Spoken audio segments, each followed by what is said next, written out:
ketika korban merasakan traumatik yang menyakitkan, tetapi pelaku masih berkeliaran dengan aktif di mana-mana, itu juga menjadi kegelisahan bagi korban sendiri dalam merasakan ketidakadilan yang muncul.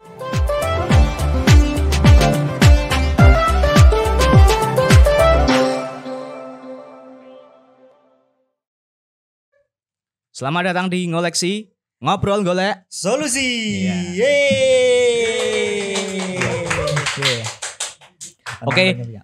Oke, siang ini kita akan membicarakan sesuatu yang sempat menggemparkan Dunia persilatan. Dunia ini, Pak ya. Dunia persilatan. Bukan cabang olahraga yang kita bicarakan, Pak ya. Jadi kita akan membicarakan sesuatu yang menggemparkan, kemudian sesuatu yang sekiranya ini masih tabu di mata masyarakat dan di telinga masyarakat ya, Pak. Karena kan saat ini memang marak terjadi adanya kayak semacam tindakan-tindakan yang kesannya itu melecehkan. Asusila ya, atau tindakan yang bisa disebut asusila. Ya, jadi seperti itu. Apalagi dalam beberapa bulan terakhir ini kasus-kasus seperti ini tuh marak terjadi di berbagai wilayah, salah satunya wilayah yang kita tempati, yaitu di Kabupaten Pati. Kemudian ada pula kekerasan seksual di Kayen. Kemudian juga ada beberapa tindakan-tindakan kekerasan seksual yang mungkin tidak terekspos karena memang itu terjadi di berbagai ruang-ruang yang tersembunyi, yang terselubung seperti itu ya, Pak ya. Ya, seperti itu. Karena malu untuk melaporkan. Karena malu untuk melaporkan. Nah, menurut Pak Hartono dalam memandang adanya tindakan kekerasan seksual ini, kemudian juga menilai adanya maraknya kekerasan seksual ini seperti apa sih, Pak? Ya, artinya ini kan salah satu penyebabnya kan karena konten-konten kayak film-film di internet itu loh, nggih. Itu kan banyak. Jadi kan orang kan mungkin termotivasi secara negatif ya. Iya, Pak. Ya, negatif melakukan hal-hal semacam itu. Itu kan juga hasrat kan? Iya, Pak. Hasrat yang tidak tersalurkan gitu loh. Kalau terinspirasi ya jangan ke film-film kayak gitu ya, Pak. Ya, harusnya film-film yang lain gitu loh. Ini yang belum punya pasangan secara halal kan bahaya ini. Yang bisa terjadi. Juga sih, gitu. Jadi ini juga dampak karena yang siswa itu kan masih kejadian di Kayen itu kan. Di Kayen. SMA katanya. SMA ya. Pelakunya SMA, terus korbannya itu malah umur 7 tahun atau berapa? 6 tahun setengah. Malah. Ini kan ironis, apalagi di luar itu kan membuka situs-situs yang haram kan itu. Haram bagi yang belum punya istri atau suami kan nggak boleh. Ini kan menjadi hal-hal yang negatif. Bukan budaya ya. Budaya itu kan sesuatu yang positif. Ini kan negatif. Saya kira peran orang tua ini harus ditambah lagi. Jangan sampai anak-anaknya yang muda-muda, karena kebanyakan muda. Meskipun ada yang pelaku asusila ini, ada yang mantan pejabat kayaknya malah pejabat di tingkat desa. Itu kan yang di mana itu yang di daerah Tayu. Ada di Tayu itu kejadian. Bahkan korbannya tuh orang disabilitas ya. Wah, itu parah. Itu. Lalu seperti apa sih, Pak, langkah upaya-upaya yang harus dibendung untuk mengantisipasi adanya tindakan-tindakan seperti ini? Itu yang di TV-TV itu. Iya, kemarin pengasuh pondok pesantren apa gitu kan kemarin di Jawa Barat itu ya. Iya, betul. Artinya begini, kalau saya menilai secara pribadi ya. Jadi sepanjang orang atau manusia yang belum dikubur itu punya hasrat itu. Pasti itu. Tergantung menyalurkan bagaimana kan. Benar apa tidak kan begitu. Jadi memang ya dramatis ya. Sampai melakukan hal itu. Jangan sampai ini terjadi gitu loh. Tapi fenomena ini kan kita kan tidak bisa mencegah. Kita hanya bagaimana upaya kita mengedukasi. Ini kan harus melibatkan banyak pihak, pemerintah, pihak orang tua, pihak yang lain-lain kan harus bersama-sama bagaimana ini tidak terjadi. Apalagi di bawah umur. Jangan sampai ini. Karena masa depan si wanita ini, anak ini itu kan akan menjadi sulit. Ya, benar. Pasti ada trauma-trauma tertentu. Nah, benar. Ya, itu. Berarti konteks pencegahan kali ini itu bukan hanya sebatas meminimalisir adanya apa yang dilihat tontonan, tetapi juga harus adanya edukasi yang diterima dari orang tua selaku pendidik paling primer ya di lingkungan anak ya. kemudian juga orang-orang yang berkecimpung di dunia pemerintahan untuk mengedukasi dan menganggarkan sebuah program-program penyuluhan seperti itu ya Pak ya. Iya. Harus bekerja sama di semua lini. Iya. Harus jangan sampai ini menjadi berkembang ya. Lantas akan banyak masa depan anak ini menjadi terganggu. Ya. Benar. Oke. Untuk mengarahkan lebih jauh lagi, di sini kan kita berkecimpung di dunia media. Sebagai insan pers. Iya. Kita kalau di media mainstream ya, itu kan ada PPRA itu kan. Iya, benar. Saya juga melihat yang di Pati itu ada, apakah ini mengatasnamakan media atau tidak, namun pada faktanya kan juga diakui oleh masyarakat kan. Iya, betul. Nah, ketika kaidah jurnalistik ini tidak digunakan, PPRA juga tidak diterapkan, ini kan sangat merugikan korban. Ini kan harus di bawah umur kan tidak boleh menyebutkan nama, alamat desa, mentok kita di kecamatan. Ya, benar. Agar jangan sampai ini terekspos secara brutal gitu loh. Betul. Ini kan kasihan kita harus melindungi itu. Lah ini tidak dipahami oleh teman-teman kita yang katanya ini juga bekerja di media. Ya, ini kan ironis. Benar. Ironis seperti ini. Ketika wartawan menulis, saya menyebutkan wartawan tetap ya, karena mereka kan mengaku sebagai wartawan. Iya. Dan ini masuk ke redaksi benar. Masuk ke redaksi ternyata kok bisa terekspos. Ini kan ironis juga. Nah, artinya kan makanya saya juga mendorong teman-teman wartawan yang belum uji kompetensi wartawan untuk ikut. Iya, Pak. Agar apa? Agar pemberitaan ini lebih sesuai dengan kode etik jurnalistik. Karena kan kita harus media itu kan harus bermartabat. Benar. Bermartabat. Kita itu kan berdiri di tengah. Meskipun yang namanya berita-berita yang terkait dengan PPRA itu sebenarnya jarang viral. Karena apa? Karena informasinya tidak menyeluruh. Ya nggak apa-apa, tapi kan kita melindungi masa depan anak. Nah, betul. Nah, itu perlu itu. Itu harus diedukasi juga. Nah, gitu. Nah, untuk PPRA ini kawan-kawan perlu diketahui sebagai pedoman pemberitaan ramah anak. Jadi apabila ada kayak semacam konten-konten berita yang melibatkan anak di bawah umur ya Pak ya, itu ada ketentuan-ketentuan yang harus dipatuhi. Kalau menurut Pak Hartono nih, sepengetahuan Pak Hartono selaku orang yang berkecimpung di dunia media untuk mengedukasi kepada masyarakat juga, apa saja sih Pak hal-hal yang perlu diperhatikan dalam menulis berita yang patuh pada PPRA itu Pak? Jadi tidak fokus kepada berita ini viral. Kalau fokus di viral tentunya akan menyuguhkan foto, gambar, video, dan jangan sampai yang namanya berita yang berkaitan dengan PPRA itu jangan menulis kronologi.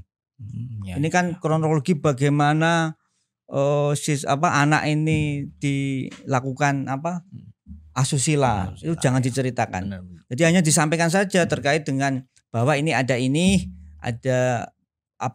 kasus ini, tapi jangan sampai menyebutkan nama, desa, sekolah, bab, orang tua, ayah ibu. Minimal lingkupnya apa Pak? Lingkupnya di kecamatan. Kita mentok di kecamatan, misalkan terjadi di Kayen ya. Iya, benar. Ya minimal salah satu desa di Kayen kan gitu. Kalau kecamatan itu kan akan sulit dideteksi. Jadi nggak perlu dicantumkan kayak nama desa, nggak RT, perlu, RW, nggak kode perlu, pos itu nggak perlu. Kita cukup menyesali pihak-pihak yang lain. Benar. Ini kan menjadi pertanyaan besar kita. Kita bagaimana berusaha menyelamatkan ini. Kita tidak mengejar viral. Kita tidak mengejar viral. Meskipun kemarin juga cukup viral kan? Iya, itu viral.